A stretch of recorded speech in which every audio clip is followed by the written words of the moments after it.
It's been a month since the release of Nexus 5 and I just managed to get my hands on one. A huge thanks to Ash from C4E Tech for sending this out. So in this video, we will unbox the device and take a look at what's inside. So the device comes in this blue box, which is quite beautiful in my opinion, and you've got the picture of the device itself with the number 5 quite tactically placed inside.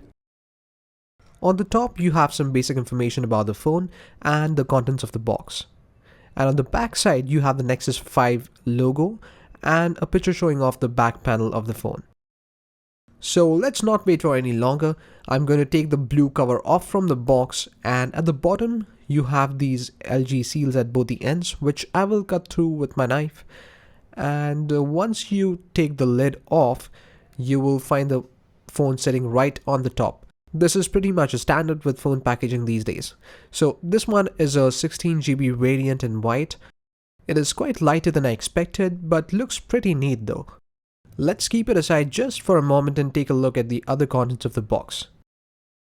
So you have the warranty card right here, and that's the only document you'll find inside. And there's a tool that you will need for ejecting your SIM card tray. There's a small surprise for the Indian customers in the box. You get a pair of earphones. These are quite similar to the ones that Samsung ships out with their devices, and I'll be testing these out very soon and let you know how good or bad they are in the full review of the phone. You don't get any extra earbuds with these, you only get one pair.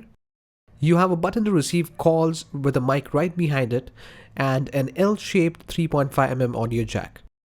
Apart from that, there's a USB cable for data transfer and charging, and the charger itself with the Indian style wall plug.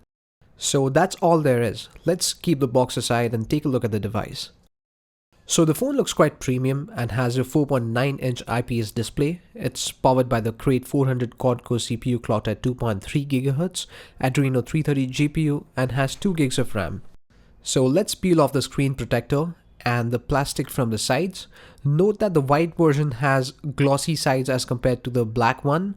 I personally prefer matte. I think it looks pretty cool, but this is not bad either. It looks quite good in fact. So it's time to power up the device. You're greeted with the Google logo, the same old Google logo, followed by the new startup animation. I kind of prefer the old pulsating Nexus logo animation. In my opinion, it just looks much better than this one, but it's not a big deal.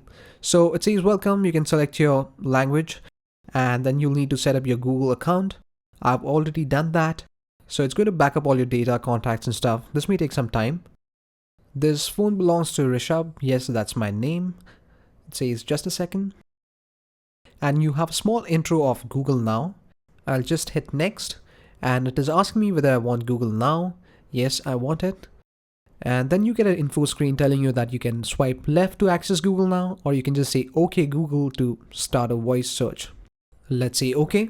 And again, you get an info screen telling you that you can touch and hold the background to customize your home screens, and that Hangouts is now the new default SMS app.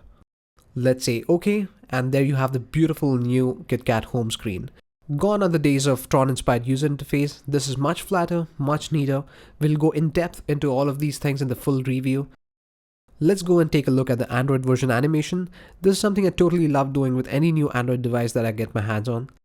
You can tap it a couple of times. You have the K that stands for Kitkat, obviously. And you have Android that's written in the Kitkat format. Tap it a couple of times and you have the checkered screen showing off all the different versions of Android from the past. You can touch to move the squares around, but you can't flip things around like jelly beans. And as you might know, you can say OK Google to launch voice search from the home screen.